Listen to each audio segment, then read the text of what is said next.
Hey guys, and welcome to Socktober. So I had this thought about the roll top socks that I already showed. The roll top socks I feel like can be not quite beginner, maybe advanced beginner, maybe middle of the road, because you're doing a lot of extra things. So I thought, how could I mimic that into something easier? Now you can do, these are the roll tops I'm talking about, okay? So this is the roll top. It has an E-wrap cast on edge, okay?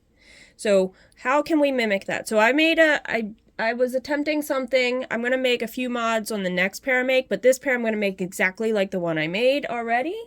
And this is a stacked top. So what it means is you're stacking the same kind of top. Now you could do different edging. You could do picot on the top. So you could do scalloped edging. But we're going to go with a straight hung hem, straight hung hem. These are another Shortie pair, but the fact that you're just stacking these on top of each other kind of give that similar look. So the things I would change, I'll tell you when I'm doing it, but I would do less rows for the hung part. And then in between, because you need to do a few rows, I did 5, I would do more like 3. So this is to mimic the look of a rolled top. It's not going to be exact because obviously when it rolls, you're seeing the backside of the stockinette, so you're seeing all those pearls. But it gives the illusion that it's like this cute top. So we're going to do these, all right? And I just think that it was a cool idea, and this is definitely... If you've hung a hem, you can do this. If you've made heels and toes, obviously you need to be able to do that if you're going to make a finished sock. But I feel like this is more beginner friendly. So let's do this, okay? So what you're starting with is your cast on edge here, and you're going to do your first hung hem, okay? Then you're going to crank a few rows, add a color, do a hung hem. Crank a few rows, add a color, hang your hem, and then I cranked a few rows before I changed and then went straight into my D-peel. Okay, D-peel meaning more stitches across the cylinder are used for the heel than stay out of use, okay? So that's what that means. I've already set up, oops, set up my machine with waste yarn. I'm going to add my, you will only need to take off waste yarn from one spot because you're hanging all these hems, okay? So this does make it a little bit beginner friendly. I'm putting my ripcord in. Ripcord goes around every needle all the way around one time. And then you'll add your first color. I don't have enough of that color, that blue. I was using some scraps. So I'm going to change it just a little bit, and I'm going to do what I told you not to do. I'm going to put some yarn in a jar because it's just a tiny little bit. So that's what I'm doing. It can change your tension, like I've stated. So please, please, please, if it is, try to make it as free-flowing as possible. That's why I put it in like a mason jar right under where the cone would go. So I wrote down what I need to do so I could remember. And I'm going to do this one exactly the same, so I'm not doing the modification. So if I were doing a modification for this first one, I would probably do 15 and then hang it. But I'm going to do 20 so it matches. Oh, I didn't set my machine, but that's 1, 2, 3, 4, 5. So 1, 2, 3, 4, 5.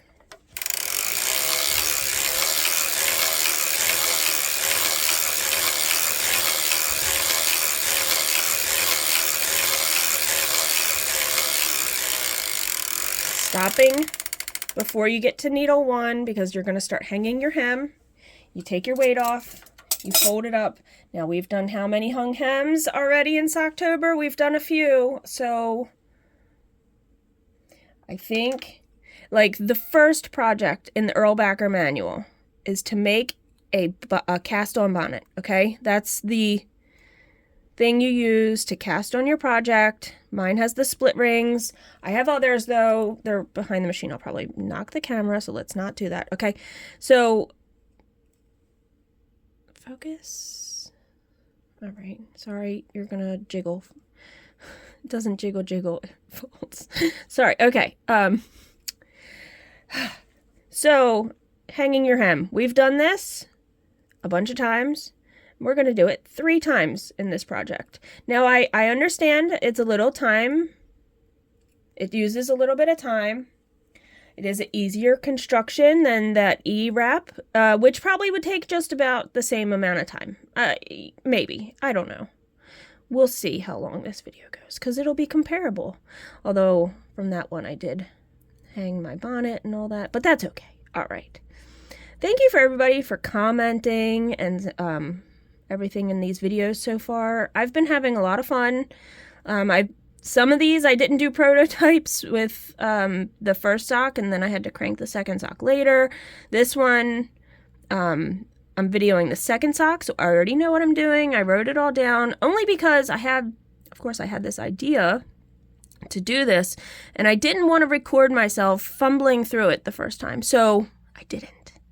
All right, once you get around to here, these are going to get harder to hang because they're down in your cylinder. Okay, but I'm going to go as far as I can go.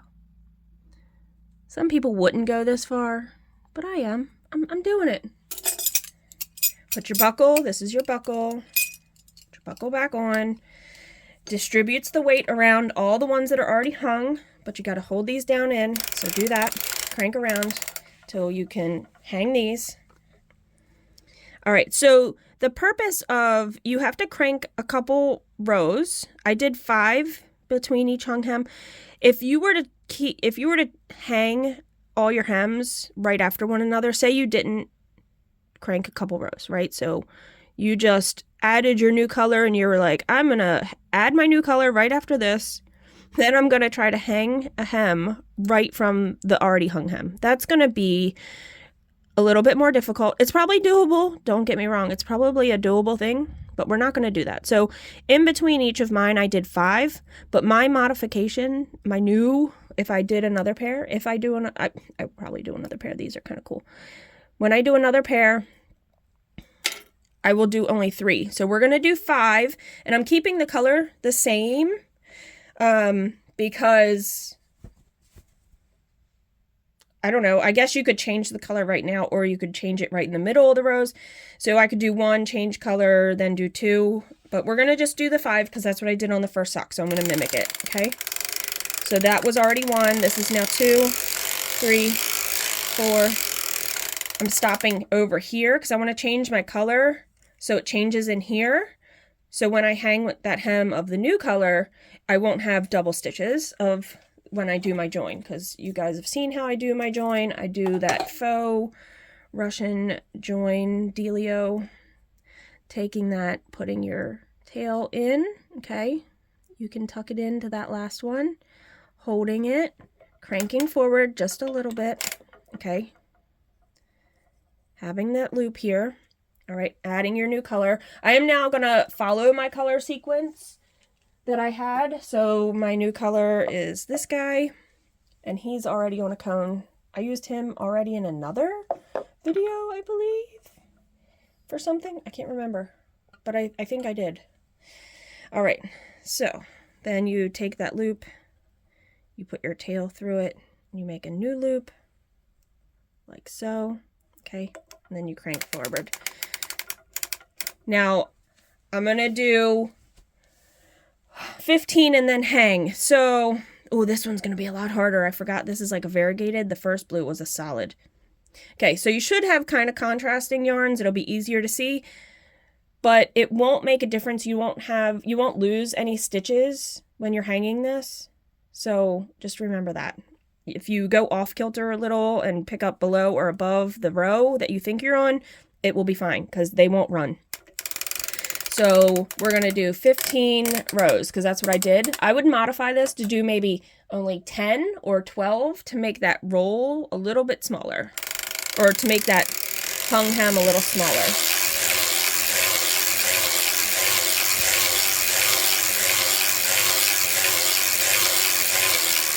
All right, 15. I'm going to crank kind of forward to over here and start hanging on needle 1. Again, this is going to be more difficult to see, But you can kind of go, you can kind of see where your tails are, and you can kind of just follow it up, and it's not going to be perfect, okay? So, and because I'm using 2 variegated yarns, it's going to be harder to see. But these yarns are a little bit different in texture. You can see this one's more fluffy than this one. Maybe you can see that. I don't know. My hands are kind of in the way. So, and then you're just going to try to follow that row around. That makes it difficult. I mean, when you're hanging a hem, like for dolls and stuff, different things, when you're hanging a hem, sometimes it's hard to see the actual row that you're on if the color change isn't. Or if you're hanging a hem at the end of a glove, that one is a little more difficult because you're hanging it at the end of your project. So I will do that, but I have a trick for that, and I will show you guys that trick. Again, you would need to have ripcord though to do that trick. So I've found multiple uses for the ripcord. We're just going to keep following this around, and we're going to do this. Now, you could do this just twice. You could do this multiple times. I was telling John it would be cool to do these welts. Actually, so my thought process was it would be like a welt, correct? So in hand knitting, when you do a welt, you're knitting, you're folding it on top of itself, and you're making this, well, welts are probably even less rows. So I've only done 1 welt, I think, in hand knitting. I know in Stephen West's Piguono, there's a few. So a welt is technically just a folded hem, like on a hat, a folded brim hat, but you're obviously doing a longer brim on that. These are really short, very few rows. And so my idea was, wouldn't it be cool to have welts on a sock? And then John said, make the leg longer, and it would be at the top of your sock, and it would hang out like your boots. And it would be like a boot topper, a built-in boot topper on your sock. I just thought that was a cool idea. So you can modify these. Again, you are the boss of your knitting, of your cranking. You can do whatever you want. Okay, let's get these done. Maybe stop chattering. I'm just really excited. I did this. I made that prototype this morning, and I was so excited about it. I told my family, I was like, I have to go downstairs like now and video this. So I have it for a future Socktober video. I just think it's really cool. All right. I'm pretty sure I caught the same row. Again, if you didn't catch the same row, it's fine. That's not the same one. And it does spiral. So you're going in a spiral, remember? So it's not straight 1 row and the next row it's a spiral. So you could get off a little. Okay, so I did 5 rows in between that. This is already 1, so we're going to go around 2, 3, 4, 5. I'm going to stop over here so I can change my yarn here. And then we're going to add in the 3rd color, and we're just repeating this step. So if you wanted to make a whole sock, a whole leg of welts, row of hung hems, I mean, hung hem, welt, I guess it's kind of interchangeable. You could do that. You could totally do a bunch of them. You could have a mini set and do all the welts with the minis, and then your sock be a different color. That would be cool. That'd be fun.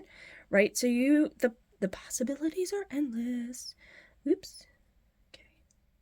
And then we're going to do 15 rows of this new color, okay? So I'm just going to reset it because it's visually easier.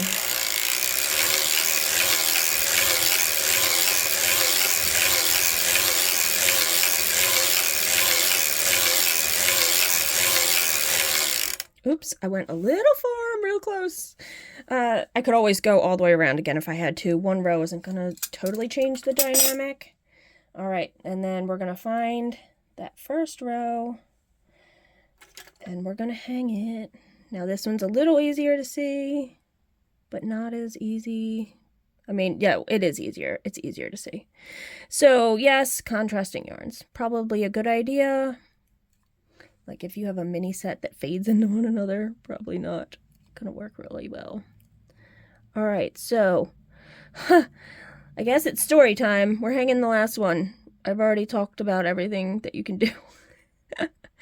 Well, I guess if you were doing a picot, you would have stopped halfway, done your picot, and then cranked the other half. So you would have done, say, like 8 rows picot, 8 rows. That makes it 16.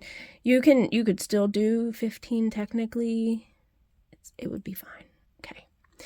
Story time. We have a pool in our yard.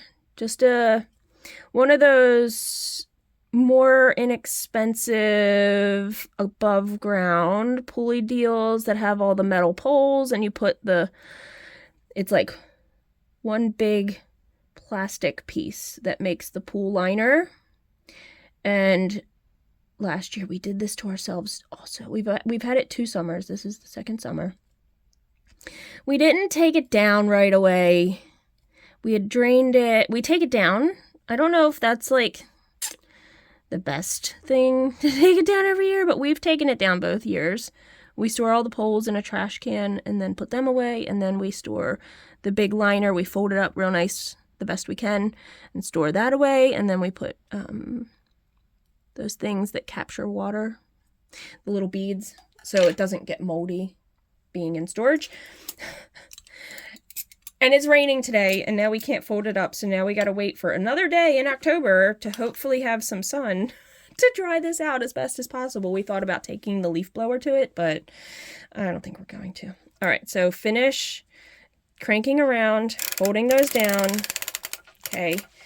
And this is where I would have done, like I said, less rows for the hem. So instead of 15, I would do less. Ooh, this is where I had like double stitches. I think I'm just gonna change where I was picking up from. Like I said, it will be fine. I'm going way off though. That won't be fine. Then I'm making my welt even smaller. Okay. Let's see. Let's do this jobby job here.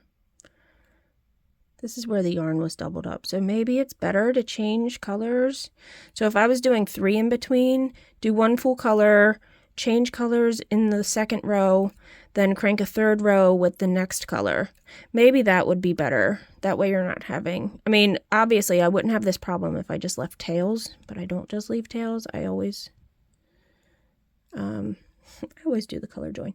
Okay, so I forgot where I was going with this, but yes, less rows in the hung hem part. So instead of 15, I would do like 10, 12, and in between I wouldn't do 5, I would do 3. So this was technically like 1, so we're going to finish doing 2, 3, and I only did 4 before I changed color. So I'm going to change color because I want to do 1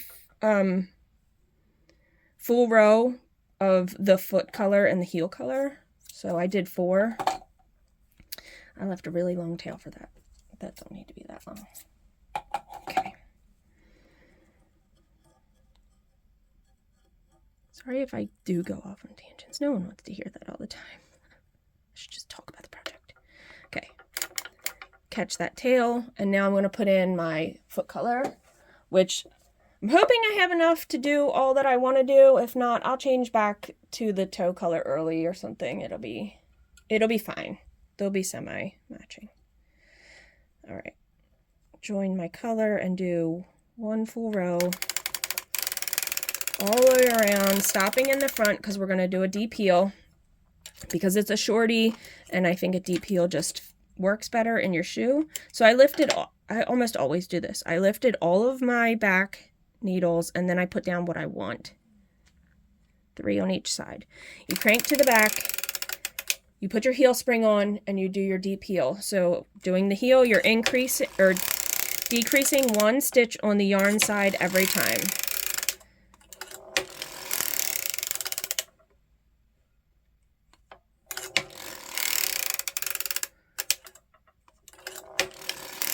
See what my finger did? It closed that latch. Okay.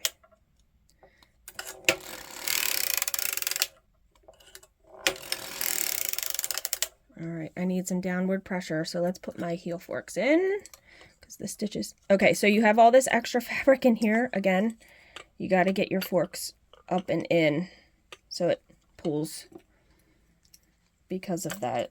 Those extra roll tops, or not roll tops, they are hung hems that we did, okay?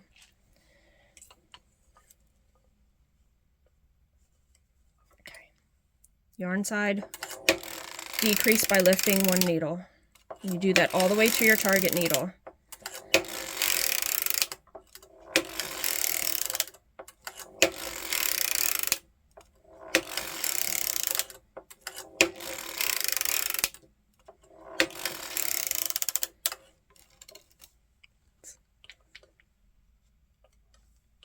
Just real quick. Because your weights should always be hung under the needles that are in work, not under these anymore. So when you start decreasing, these needles aren't in work anymore, and your forks had started here, so you need to move them in. All right, yarn is on this side, decreasing on this side. One every time.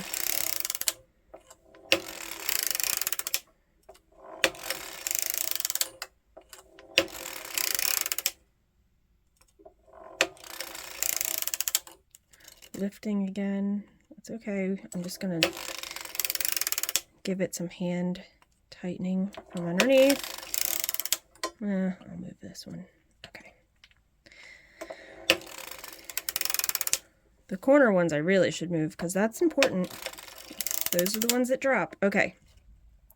Target needles, this purple one, we're gonna lift that one and put 2 down on the opposite side, doing an increase of 1 stitch. So up 1, down 2. Up 1, down 2. I'm just going to adjust real quick because it's better to do that. Okay. Up 1, down 2. And didn't adjust the greatest.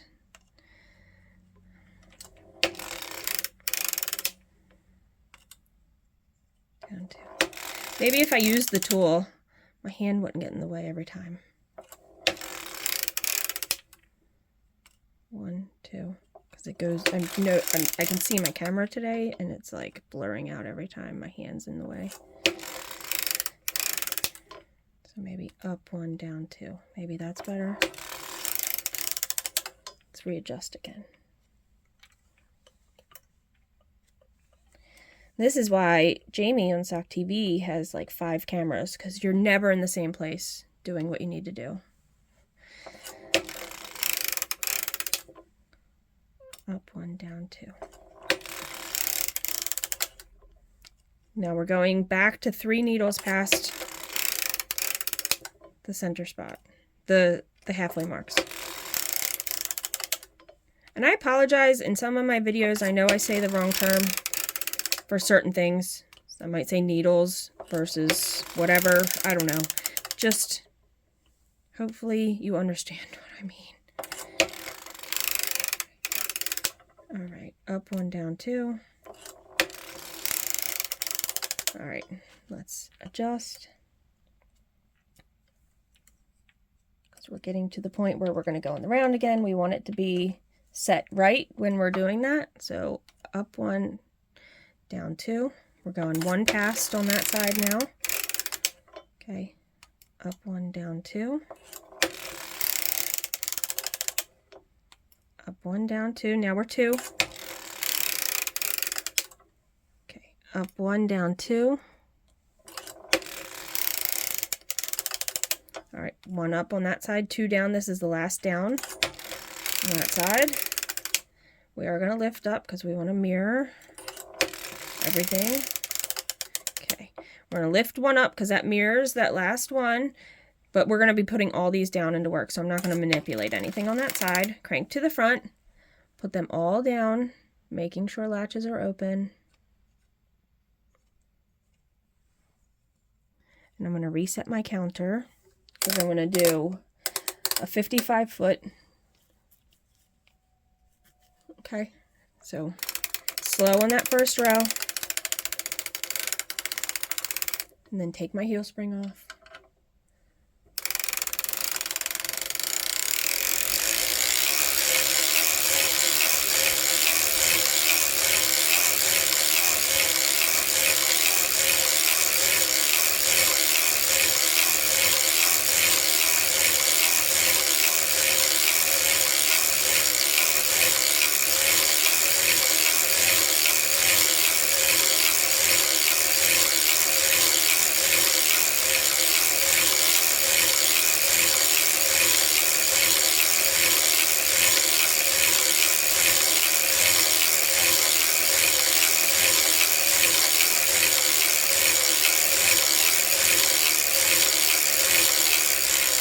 I got real close on that yarn. Look at how much is left. Oh boy.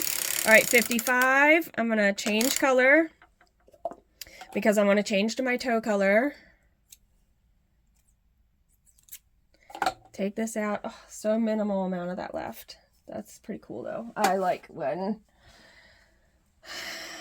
I have enough and then I don't have too much scrap left, so it can go into a really scrappy sock. Oh, do my loop. I was putting my yarn in first. Either way, I mean, the steps are all the same. Okay, catch the tail, make a loop, cranking forward, stopping here because I'm going to do my toe. Toe is always half-half.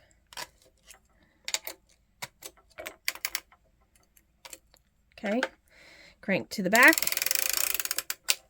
I'm going to move my big weight up real quick.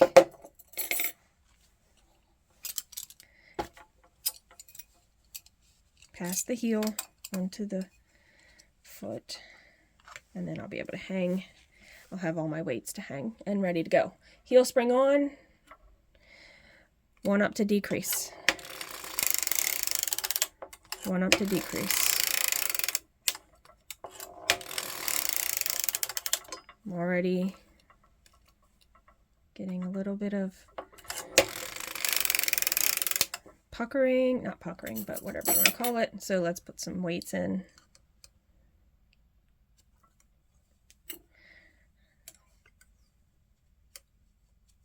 It's about 1 inch down and 2 stitches in from the last working stitch. So if this is my last working needle, you go 2 in, and that's kind of where your fork should be on that side. Okay, yarn is on this side, so we're decreasing on this side.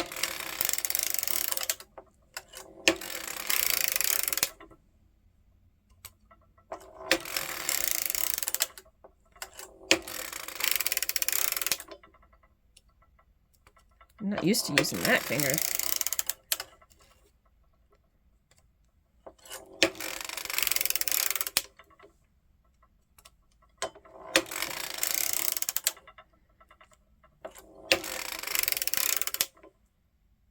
Decrease 1.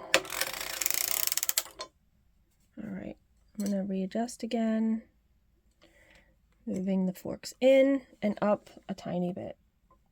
But that's it. It's not a lot of movement.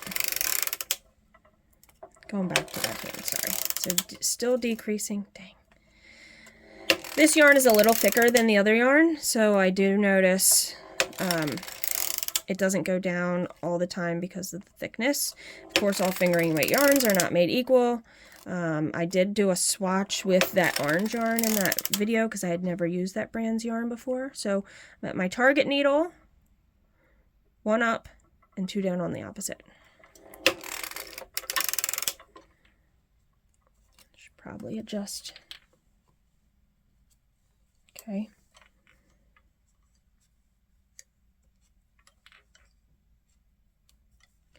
One up, 2 down. Yeah, because this is thicker, I noticed, because you're putting the heel spring on, it makes it even more tighter, the tension. So you just have to be aware of your yarns. That can make all the difference when you're trying to do a heel. If your tension is already tight, just cranking the tube and then you're putting the heel spring on, that just makes more tension. That creates, it can be too tight for your needles to crank. So, and then you'll have issues. So you have to be aware that whatever you're cranking your sock at, and then you put your heel spring on, it could make it so you can't crank a correct heel because it's gonna just be too hard to move those stitches around. All right, we're just gonna manipulate again. I didn't get it very good the last time. All right, 1 up and 2 down. That's what we're doing because we're increasing again.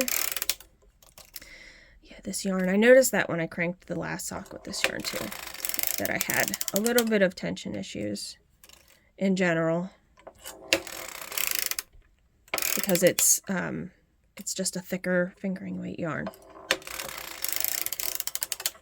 So pay attention to the yardage of the yarn. That'll help you determine if you do need to adjust your tension on the tension knob before you even start your project. All right, we're getting to halfway. We're almost there. Remember, we're going right back to half on a toe. All right, we're putting 2 down. That's my half. That's my last stitch, 64. We're cranking around. We're not going to touch this side at all. We're putting 2 down on this side. Now we're going to put our waste yarn on. Leave a long enough tail when you cut it to Kitchener. I always probably leave it too long, but it's better too long than too short because then you have to try to add in yarn to Kitchener your toe. Okay, I'm just going to do, let's see, white, because that's a good contrast against that corally pink color. All right, put your yarn carrier to the side, drop your tail in between the stitch that's not worked and the stitch that's worked. Load your carrier. Okay, I put my heel spring on, but I hold it at the top with my right hand. This is my left hand in the machine. Now I've let go with my right hand so I can crank, because you need to crank. Stopping at the front of the machine or at 6 o'clock. Putting all your needles down. Making sure latches are all open. Okay. Crank slow.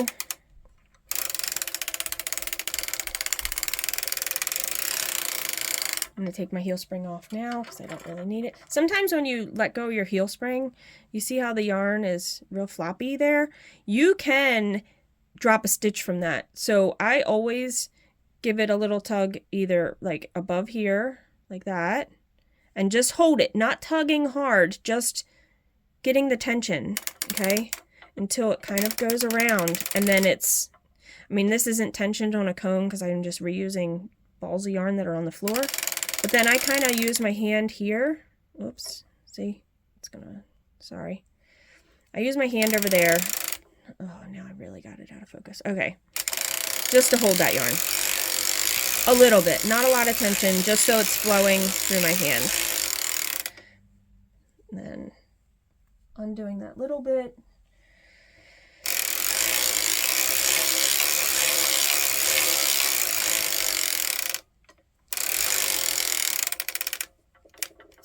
Okay, pull your tail in. Now because it's all hung hems, you only have 1 waste yarn to get rid of. Mine will be easy because it's on the ripcord. All right, get your buckle off. Let me move the camera. Okay, camera has been moved. Now let's go through the steps. There's your bonnet, your waste yarn, your ripcord, the only ripcord I have in here, okay? You did 20 rows for this, hung it, 5 rows. Changed color, 15 rows, hung it, 5 rows. Changed color, 15 rows, hung that hem, I did 4 rows, and then I changed my color because I knew I was going into my heel. Did my foot and my toe. Okay, let's get that the ripcord off.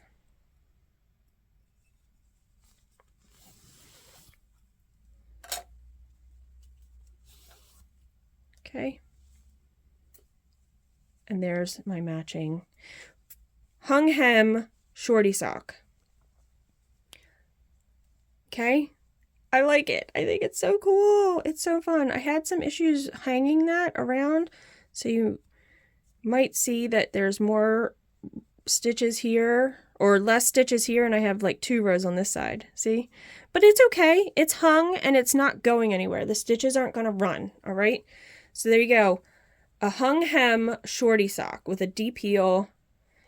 Like I said, I would do my modifications, but you can do whatever you want. All right. Thanks, guys. Happy Socktober. See you in the next video.